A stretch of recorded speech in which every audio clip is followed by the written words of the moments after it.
don't feel that I'm being overly, but I'm trying to keep the dear leader inside in check.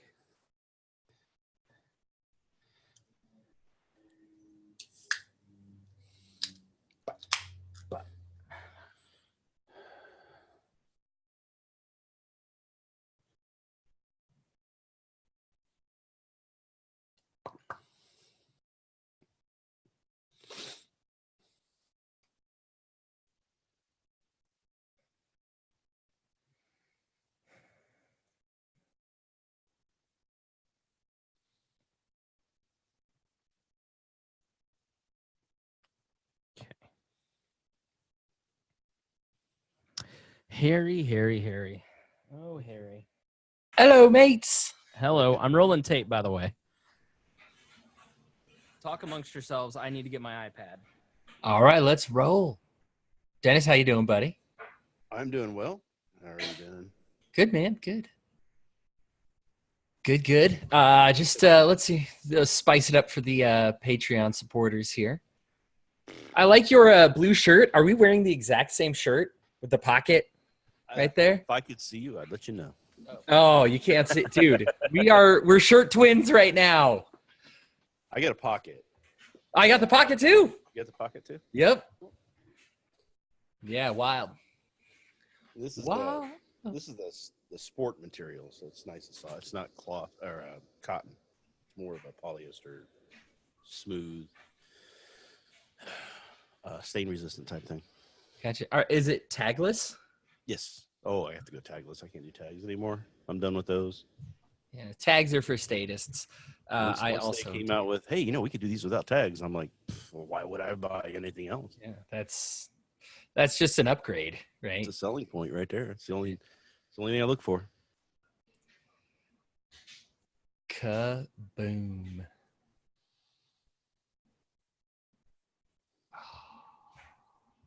So we were supposed to be talking about Mueller tonight, but stuff happened Sunday, so I don't know if any of that's going to bleed through. What happened Sunday? Easter? Boom? Oh. I mean, I'll talk about that too, I guess. I don't know if it'll even come up. I'm just saying. It might be. I don't know. The Easter Bunny's not answering my prayers in the way the left thinks he answers prayers, so it's unfortunate. It is. No, it's sad. It's yeah.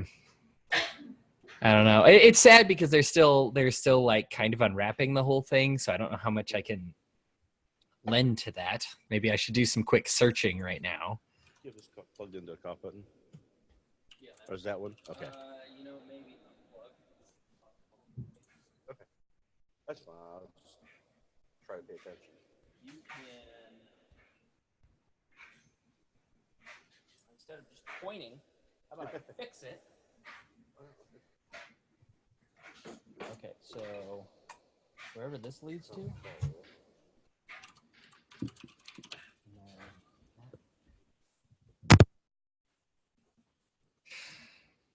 Yeah, no, it's sad stuff, but I don't know. Miller's.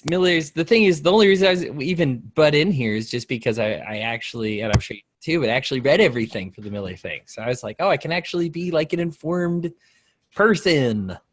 I didn't read 448 pages. I will give you that. I haven't read every single word. Gotcha. Of the document.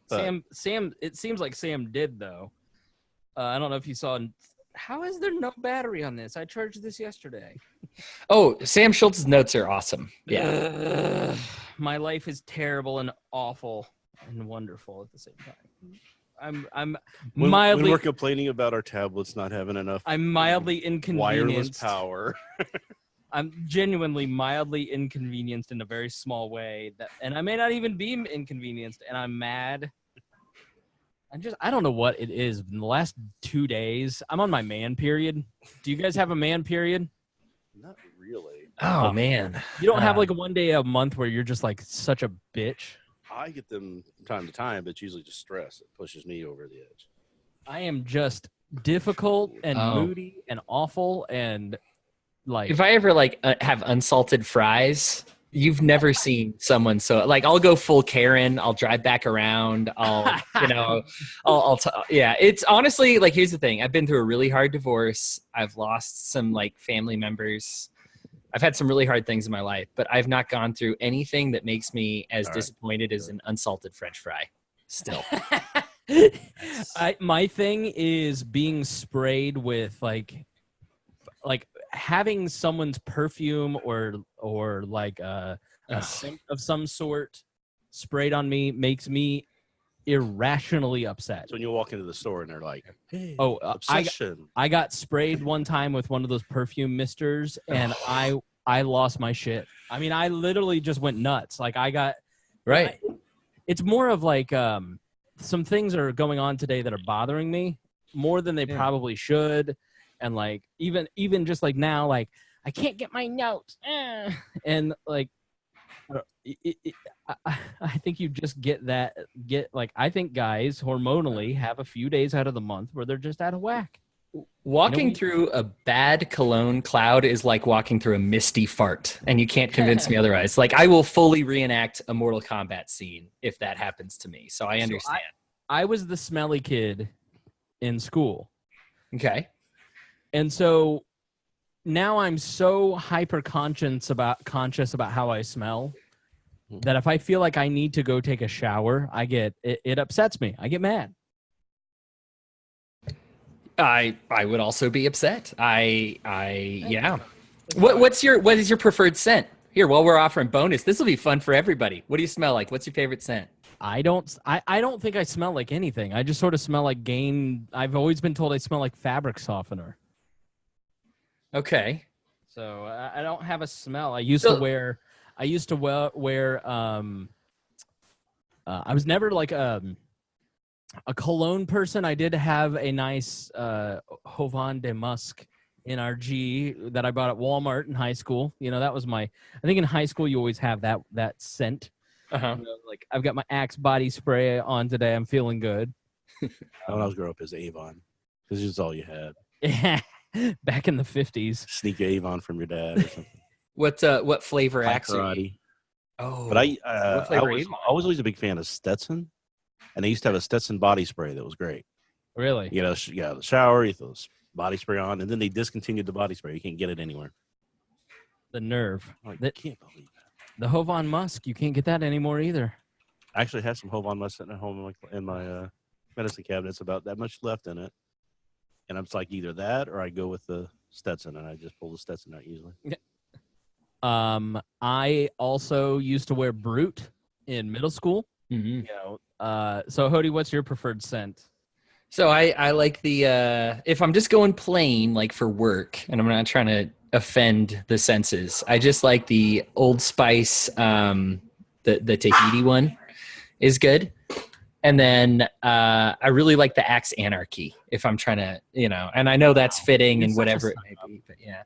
No, I like it. That is a good smell. I used to wear the Kilo before that, but I feel like the Anarchy's got it edged just a little bit. I like Cool Water, but it's a little expensive. Cool Water? Yeah. Cool Water? But I know that at one point, my first wife was always telling me how much she likes Polo. Mm-hmm. So I put some Polo on, and apparently on me, it smells like dead roadkill. So that's like some of the synthetic pheromones that are in this stuff. Like my tongue will swell. Mm-hmm. And I've sort of said this to Miranda, like, Miranda, please don't wear your perfume around me, because when you do, my tongue starts to swell, and I feel attacked by it. It's a perfectly nice scent, but it does something to my tongue, like I'm allergic to it almost. And I think it's like the synthetic pheromones or estrogen or whatever they put in this stuff. Testosterone, I'm not sure. I'm too high T for that. I can't take it. Yeah, if your body chemistry just isn't matching up with it, it will change how it smells to something that's not pleasant. Yeah. You know, I don't mind the natural human smell. You know, I even think that sometimes like a little sweat smells good, but then when you're like really getting gross, that's when things are like, oh man, you need some deodorant for those waterfalls, bro. Right. Well, what about for what women wear? What do you like? Okay. And this is probably deeply rooted psychologically. So I didn't like kiss anybody until I was in college. And yeah, no, that I cannot deny any of that. I spent a good amount of time shoved in lockers. Dude, I can't fault you. It's a miracle that I kissed anybody before I graduated high school. It was 10th grade, and man. I was messing around with girls. I don't even talk about I don't want to talk about your history. You've told me your history, and it makes me profoundly uncomfortable. Oh, Dennis Juan. Hello. Yes, that's exactly right. She was wearing The Love Spell by Victoria's Secret, and that is so that to me is still my number one preference. I'll tell you what, along those lines too, is there was a Victoria's Secret like fruity body lotion that all the girls wore. Like the most attractive girls in our class always wore it, and I was like, my girlfriend wore it, and so I bet if I smelled that, I'd be just done for. Yeah. Oh, mine. The one I like the most is usually called out as being bad for men to like, but that's the Love's Baby Soft. Love's Baby Soft. Yeah. The fuck is that? It's usually something that Is that a baby wipe? teenage girls first start wearing. You know, like their first type of fragrance that they wear. All right. Should I call the police? No, that's what I'm saying. That sounds bad, but I know adult women who wear it, and I like the smell of it. I'm not going around the high school. What are you, an trying ANCAP? to pick up women? Are you an ANCAP running for president? I'm not the manager of Arvin's campaign. Hodey, do we want to have a team meeting before we get started about Ben Leader? You want to talk about that? And now the Patreons can hear us right now, but I guess I don't mind them, right? Hearing. Because here's my thing. I'm not going to tell you what to do. I know. It is my network, and it is perfectly within my right to say I don't want Ben Leader on my network. But I'm not going to do that to you because I respect you and your work, and I think it should be your decision. But every time I've seen like 4 things about this Ben Leader guy running for president that are profoundly creepy in just this past week. And I don't know much about him other than what I've heard, through what you've done, but then some screenshots, and Dennis kind of keeps up with stuff. And I think there's a challenge when you're doing this, but like if we were to limit Ben Leader, then you go, well, why should Adam Kokesh or Arvin Vora or a couple of these other guys be allowed to participate too? Like, of the current crop, in my mind, Kim Ruff is the only one that's even remotely like, I wouldn't be embarrassed by Kim Ruff. Like everybody else, I'd be like, take the fucking hats off. Like you're embarrassing yourself in the LP. Sorry, the opinions of Chris Spangle are not those of Hodey Johns. I know you're trying to work with them, but this is for patrons. And I think most of our patrons probably agree with that assessment of the current crop of libertarian candidates. But I'm challenged by the fact that there's a guy running for president that has had some very serious allegations of domestic violence. Clearly, his response to it has been less than graceful. I don't know what else has there. Swatting that he's done. He's called in SWAT teams on people, or threatened to. Yeah. So, I guess here. Let's remember the whole thing that happened when Joshua was running for office. Joshua Smith ran for chair, and had baggage. And then there was this incident that came out where Angela Fisher heard a rumor from Tanisha Pascal. Okay. That he had been kind of untoward towards her, right? Okay. So she went to him directly and said, "Hey, what about this?" Now she was the manager of Alicia Dern's campaign at the time. So Joshua heard that, she went to Joshua. Joshua freaked out because he's like, "I didn't do anything. She says I did. This is bull, blah, blah, blah." Right. So it kind of blew up. But the whole point of the thing is that the reason why he was upset was because the person who was doing it was the other person who was there, which was Ben later. Okay. So that's one. That's Desiree Lindsay. She's very public. I don't mind saying her name because she'll say it. Yeah, and David Valentine's going off. Mm-hmm. So David put most of this together, which is why it's become recently an Right, issue. it's recent. I unfriended Benjamin Leader back when all of that happened with In fairness to Benjamin, it is pronounced letter. Letter. Okay, You're good. But that's when I did, because I was friends with him. Mm-hmm. Facebook friends, blah blah blah. I don't know when I ever met him or anything. But when that happened, I kind of went, this guy, and I went and looked at his page and some of the things he was saying. I'm like, I don't want this. So I unfriended. That was back in 2018, right. Beginning of the year. So this isn't exactly surprising to me. And I've heard that screenshot of April's that I've seen that one before. Amelia Flowers. Yeah. Yeah. So I'll just read it since we're talking about it. Why beat around the bush? It's 6:17 a.m. I've been sobbing for hours. I tried to resign from my company tonight. I know I'm going to owe a lot of money, but I would rather be a homeless person for the rest of my life than spend another moment in Texas. I have a horrible, narcissistic, sociopathic ex named Benjamin Letter. I was with him for 3 years, and then he turned extremely violent towards me. After that, I tried to escape and many times failed. I'd be kidnapped and held hostage. I'd behave for several months until I could jet again. For a decade, my entire 20s, he choked me into unconsciousness dozens of times, kidnapped me from hundreds of miles away, held me hostage for weeks at a time in horrible rundown places, and beaten me with a sack of apples, raped me into a pregnancy, and then tortured me into a miscarriage several times, who used to sleep deprive me and yell, scream, and belittle me. This absolute torture occurred for years and years. She then goes on to explain the beginning where she said she can't resign from the company because he had her signed to be part of this company that went under, and so now she owes money and can't get out of it. Obviously, those are about the worst accusations that we've had against any candidate, and you can even include the mainstream candidates at this point, right? So that's awful. He has responded to say it's hashtag fake news was his words.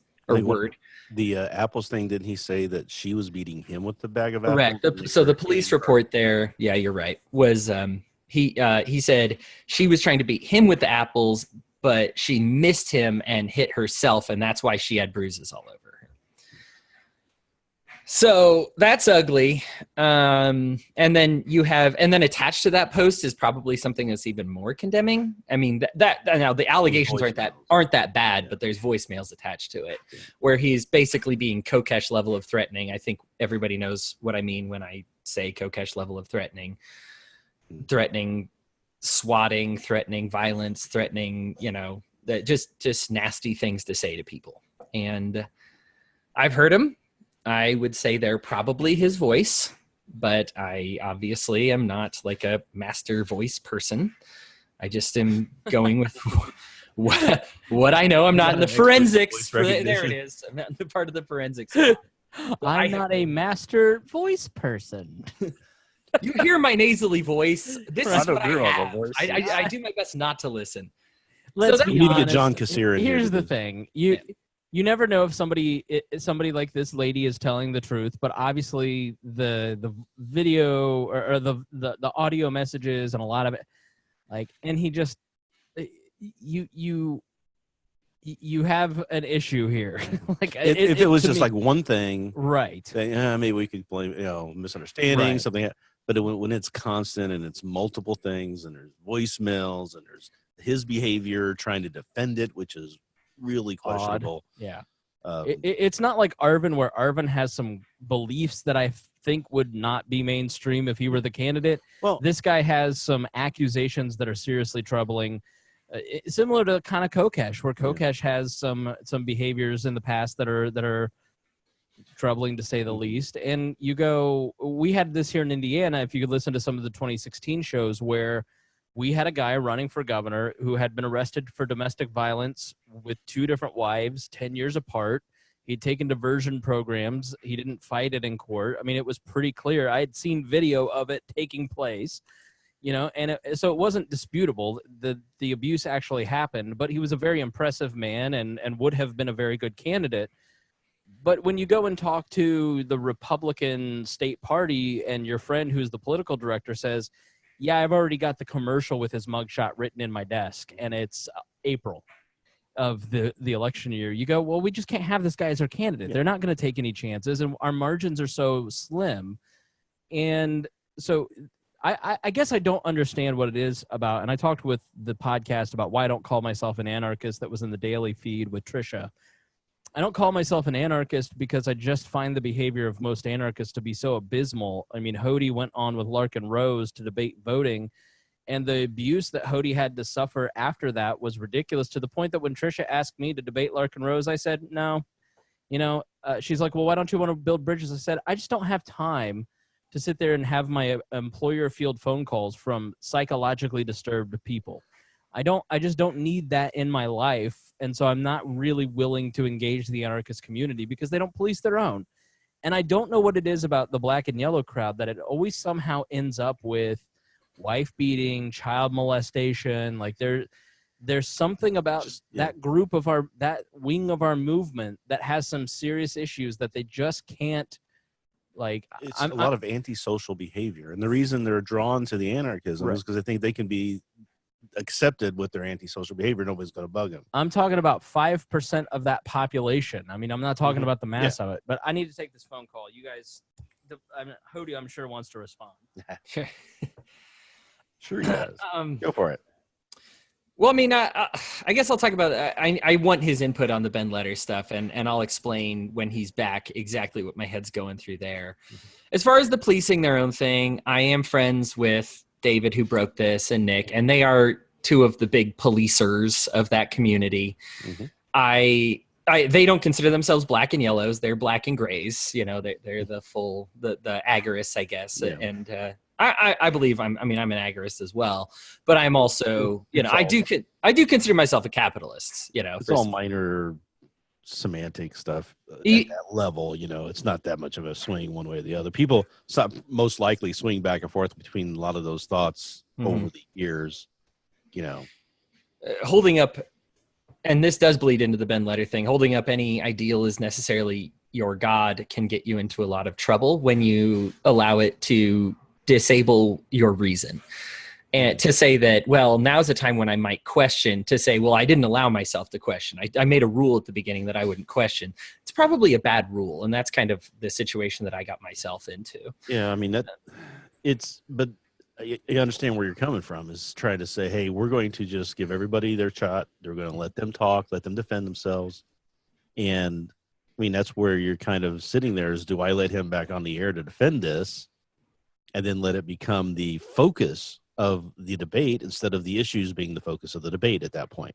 Yeah. Well, the debates, I mean, the way I've structured the debates, there's no room for any of those questions. They're all issue-based questions. Right. But I've been in debates and watched those debates before, and people will come up and throw some shade at the other person in a certain way, answering a question, and it causes issues. It's hard to manage that stuff. And sure, if you can fit it in. So yeah, and it could hypothetically happen. I don't necessarily see it happening with the group I have. To be honest with you, 98% chance. It's just I could treat it as a non-issue, and it would not become an issue, and I know that. And so this is how well known is this at this point? Even though David's brought it up, and it's been kind of floating around in some of the social media circles, how many people really pay attention to the inter-party gossip and stuff like that? Not much. I mean, it's on the Patreon section. Yeah. I mean, if he was polling, I mean, he'd be probably dead last. He lost to Noda, none of the above vote just a few months ago. So I mean, we're not talking about somebody who is likely in real contention for taking the Libertarian Party nomination.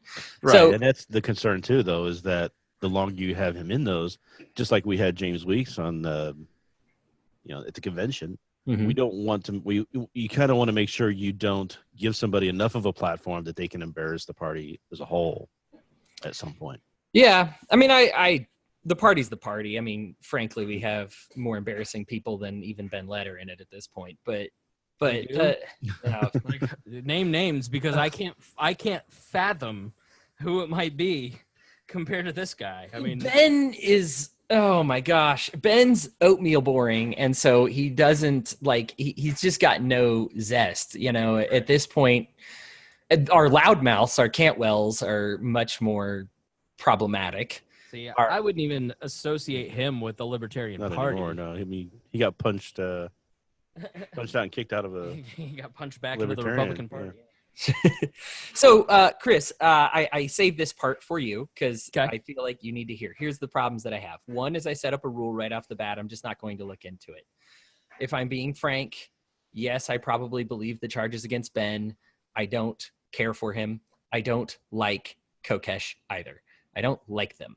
I think they're bad people. From what I have heard, I don't like it. Now, even if the charges aren't true, me personally, I just hate bullies. And so when I hear somebody bullying somebody else, it irritates me because this is something that I've struggled with at every job because I'm a yes man and I have a problem staying there because I say yes and yes and yes and get abused, finally stand up for myself, and then there's some blow up and then some big problem. And so, and it's happened to me in relationships before.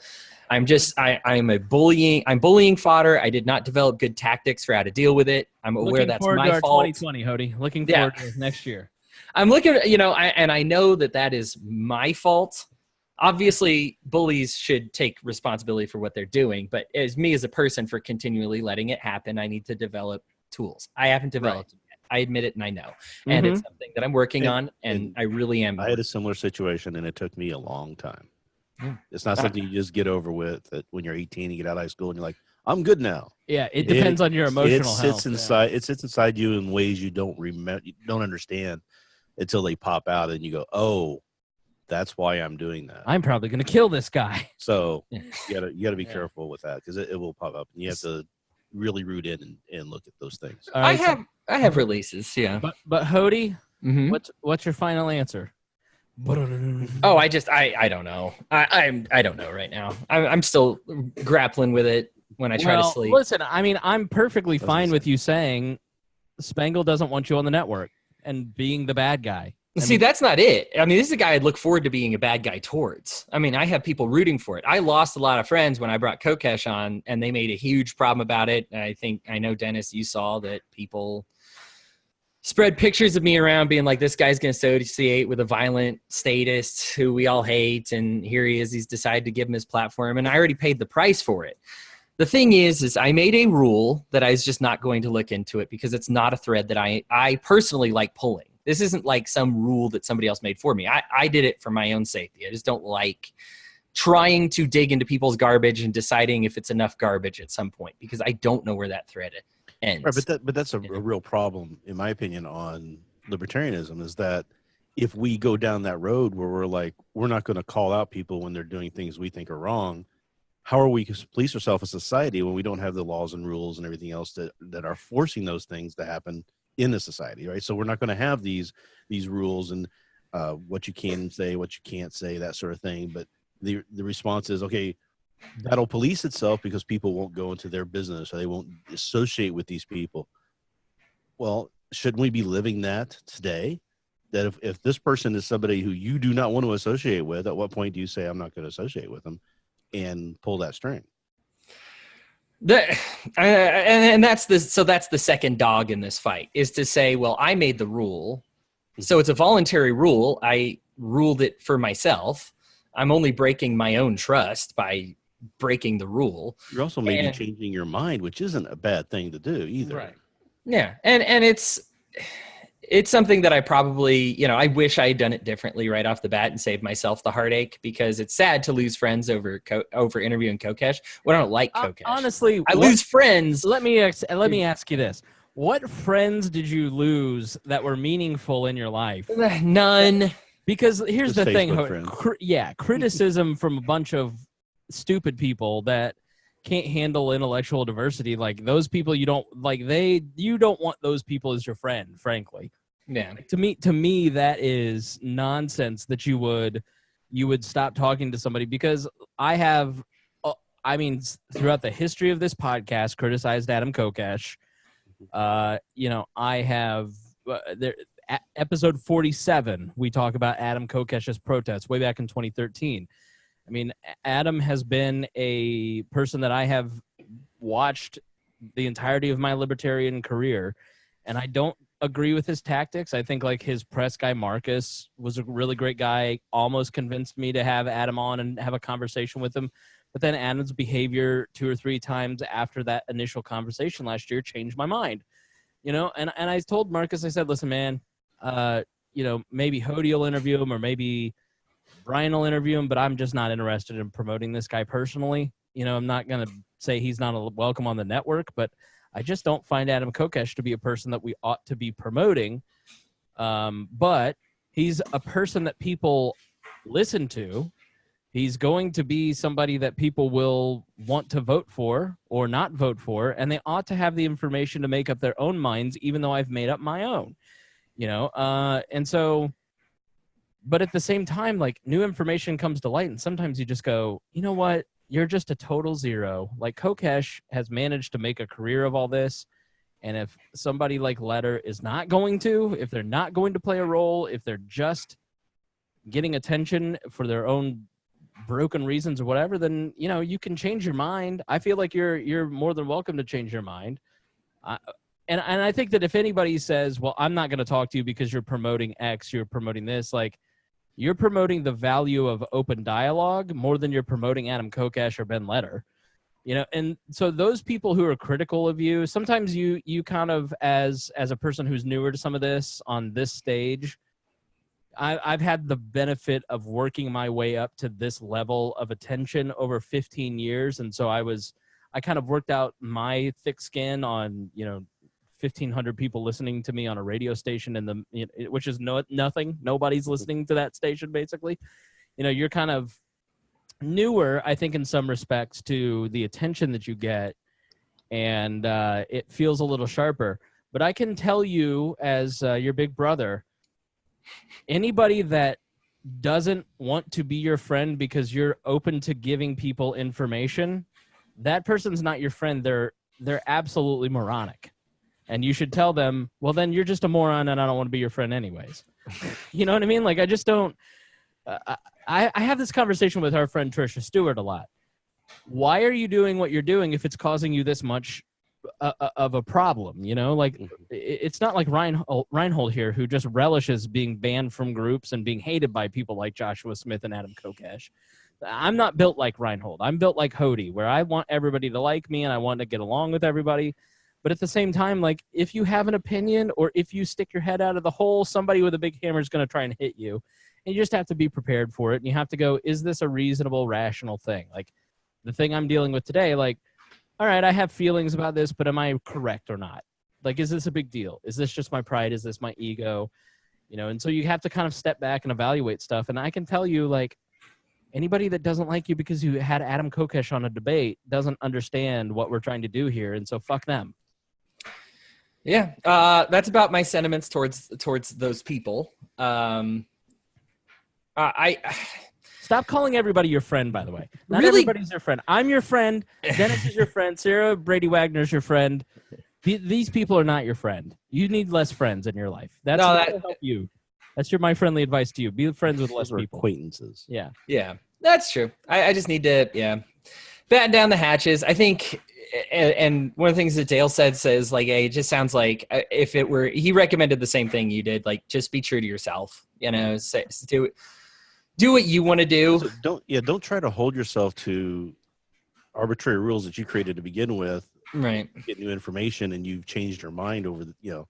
And that's exactly it. I think if the rule is like, I just don't like it and I don't feel good about it, that should be good enough because it's my show and I should be able to tell you to go F yourself, right? That's at the end of the day, Hodey, I do this because I have something to say. I have to be true to what I want to talk about. Sometimes if I don't feel like I have anything to say, I'm just not going to be here. You know, like next week we will be off because I'm out of gas a little bit, you know? And so you go, I'm going to talk about the things that I find interesting, and I've had to learn over time with this. Do I craft a show that libertarians like, or do I craft a show that I enjoy doing?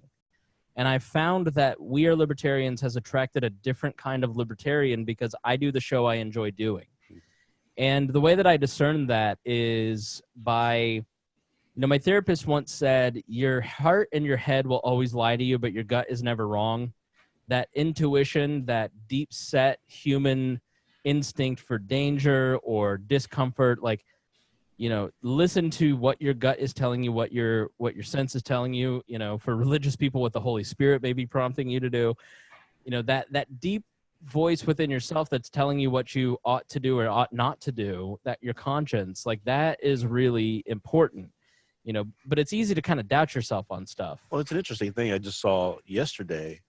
Is a show where they were talking about what we think of as consciousness is not really what really is. So you have this notion that you're kind of gaining all this information, you're processing it, and that you're seeing everything as one thing. Right. But you're getting information from different places, and it's pieced together in a way that it's a big mishmash. And the fact that we perceive it the way we do is just our brains kind of processing it that way. Right. So you're getting information, you're not knowing what to do. They did a study where this guy couldn't see out of his right eye, but he was still getting input into it somehow. Mm-hmm. So they asked him to draw, and he would draw a rabbit because they had in his peripheral vision on his right eye a picture of a rabbit, and he didn't know that because he couldn't see it. Right. But his brain was still telling it was there. So he doesn't know why he's doing that. He's confused by it, but he's the information is going to his brain. So he's getting this. And that's the thing about how we, what you say is a gut feeling or things like that. Those are key things that you're picking up that you're not conscious of, that you're getting information for. Past experiences lead into that. Subconscious stuff builds into that. And there's things that, sometimes you're bad at, they're wrong. You need to deal with them in therapy. You're responding to something in a wrong way, maybe, but you're still getting into that information, and it's still valid. Yeah. You can't just say, "Oh, it's not worth anything," because it's information you should be listening to. The other thing that I do is I just say, gun to my head, what would I do if I had a gun to my head and I had to make a split-second decision? And I feel like you don't want Ben on these debates anymore. You're resisting it for some reason, for a million different doubts, but like gun to your head, you go, I just don't want to do this anymore. I've got things like that in my life too, where I'm like, I've committed to this. I'm doing this. I don't want to be doing this, but I made this commitment, but in my heart, I know this is not the right thing for me to be doing. Like, I don't know. Try to convince yourself that you need to be doing something that you don't feel comfortable doing. But Hodey, I think the main problem is that Dale Melchin is your life coach. I love Dale. We need to have an intervention. Yeah, we're really here to talk to you about having Dale as a life coach. That's why you're so backwards. All right, give me criticisms with Dale, because I love Dale to death. You love why not? Why not Dale? Hit me. Listen, Dale is. I have nothing bad to say about Dale. It's just funny to pick on him. He's not a fan of your mom jokes, which honestly, I thought we were all joking. He's jokey, and then you joke back, and then he's like, not cool, dude. And so I felt bad the other day because he was like, don't make fun of my mom, man. I'm like, oh, he's joking. And so I said, that's why it took me. Don't make your mom. Nah, I shouldn't say this, but anyways, I should stop now. I had a really good comeback, but Dale asked me not to, and I'm not going. I think part of it is that he's trying to feel his way around a few different people who already kind of know each other and right. are easy joking with. We know where the lines are. Yeah. He has no idea where those are yet. He doesn't. And he's like trying to be overly like, oh, I'm just joking. I'm like, yeah, I know you're joking. We know. It doesn't bother right. me. He messaged me. He gets worried at least once a week that I'm mad at him. Yeah. I'm like, you know how busy I am? I barely have read the group chat, bro. There's things I put in there. I'm like, if I want Chris to see this, I'm either have to tag him, yes, or I send it to him directly. Like he's not gonna see it. I see 50% of what goes on in our co-host chat, which is kind of like our writers' room. He'll message me and be like, "Does dear leader like me? Do you know?" And I'll be like, "Dude, you're reading the same thing I am. Like, it's just it is what it is. It's not like we have this massive dialogue behind the scenes going on." I have like 5 major projects going on. Including my day job, and it's just like, man, I don't have time to like or dislike you. You're cool. Keep going. Yeah, my only thing is that he's a little bit Taddish. You know what I'm saying? So I've got enough to deal with Tad. He's right, libertarian. He makes no bones. Yeah. He did send me a message. He goes, "I will never fight with Dennis again." And I go, I haven't been watching the group chat, so just don't do that if you can't handle it. But I pull punches. I was looking forward to talking today. Part of it is I should identify and say, okay, maybe Dale, I should go lighter on him. Me and Tad, we just go hard at each other, and I have no problem with that. He doesn't seem to have a problem with it. We're able to hang out in the same room together and still be cool. But we do get at it pretty hard, and I enjoy that type of back and forth. But I also know that not a lot of people can handle it. A lot of people take it personally. Well, you and I had like a back and forth. I was like, dude, do not talk to me like that. Like, I thought I was your friend. And you're like, I am your friend. This is how I talk to my friends. And I'm just like, all I'm right. not your friend. I'm going to tell you what I think. Yeah. If I didn't like you, I wouldn't care. I wouldn't tell you anything. I would just give you some blow off and go off on my way. Yeah, I think like Tad, Reinhold, even myself to some extent, you're just kind of like, I'm not mad. Why do you think I'm mad? Like, I just don't agree with you. I just think you're horribly stupid about this one thing. You're that doesn't mean I'm you're mad at you. misinformed. The deep sigh gif is getting old when I talk and you just don't like what I have to say. And I see the deep sigh gif. I'm just like, I'm done. Now, Hodey, we'll make this a bonus episode. Give me your final thoughts. So sum up your feelings, your emotions, your thoughts in this episode of Dear Leader Heals his co-host. Here's the worst thing about this whole controversy is that I'm looking forward to what I'm about to do more than ever. I went to John and Kim's wedding, and it was awesome. Mm-hmm. He hates being called John, so it's funny. But Johnny Rocket and Kim Ruff's wedding was awesome. And I cut loose, and without even touting myself much, I was the biggest personality at the party. Like, and I had Honestly, fuck Johnny Rocket for inviting you and not me. So we were having such a, I don't know why that is, Chris. I can't tell you. Well, you're not anarchist. I'm also east of the Mississippi. So we were just like, and I had a good time to let my personality go. And they're like, why don't you do this more often on the show? Like, you are a robot on the show. And I know I'm a robot on the show because I believe in the message and I try to get that forward. It's not really a nervousness. It's security. I just say, hey, I'm secure making my script and writing it out and reading it and whatever it may be. And they're like, dude, you need to cut loose because this is hilarious. Like, asking how many like surgeries Ben Letter's gone under is hilarious. And it's funny that you can make that and you can't make that to his face in the debates. And so I say, yeah, I mean, I guess. And they're like, well, you should be doing that instead. And so I got some technological know-how from my buddies over at the Enemy of the State Podstash. And they were like, hey, look, you can set this up so that it looks like a news organization thing. And I've been playing around with those tools. And so my look is going to revamp. I found out how to override the thing and go on Facebook Live and do all that without having to pay somebody thousands of dollars, which is awesome. So I'll be able to get my stuff live on the Weird Libertarians main page. Mm-hmm. And that'll get some great reach.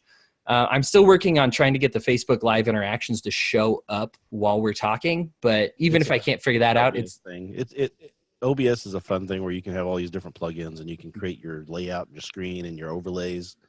And I've spent years doing gaming on Twitch and stuff, and that's a big deal there. It's how you kind of learn by trial by fire and getting those working.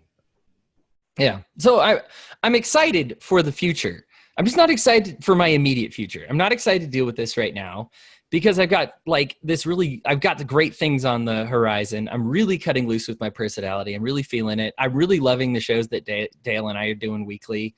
We've got some great, I know I've linked a couple of them in the chat, but really great feedback, even just personally saying like, hey, I'm going through that problem right now. And it's not politics. It's just talking culture and personal betterment. And I'm loving it. And I'm a novice. Dale's a connoisseur of all these podcasts and books, and I'm just a novice, but it's been awesome to talk to him and really applying some of those to my personal life to make that a lot better.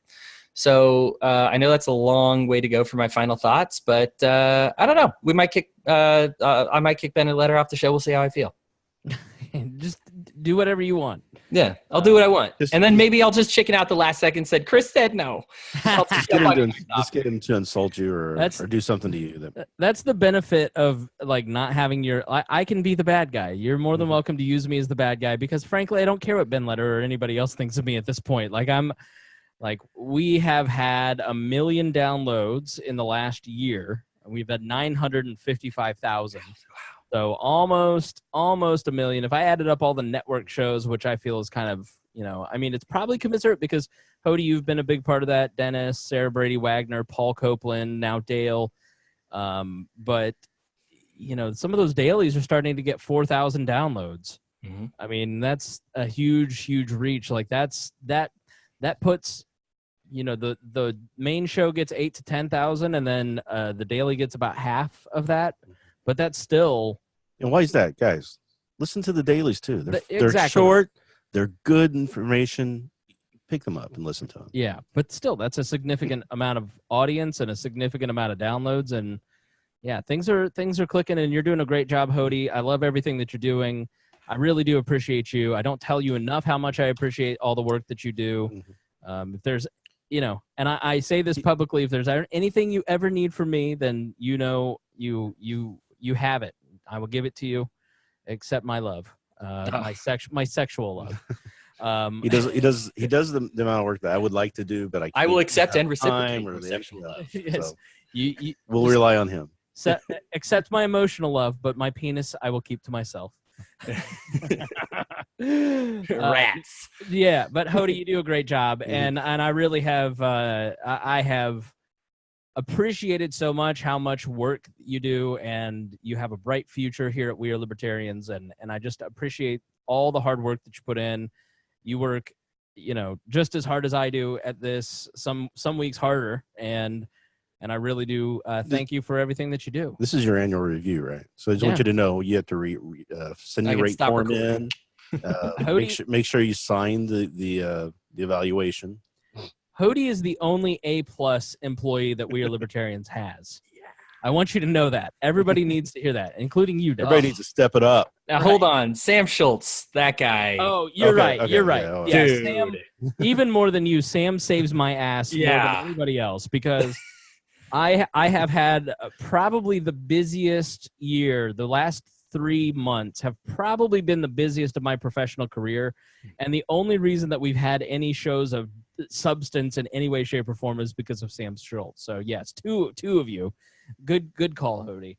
Thank you. So happy he came through and helped you out in making sure you got the right people. I thank Sam. Yeah.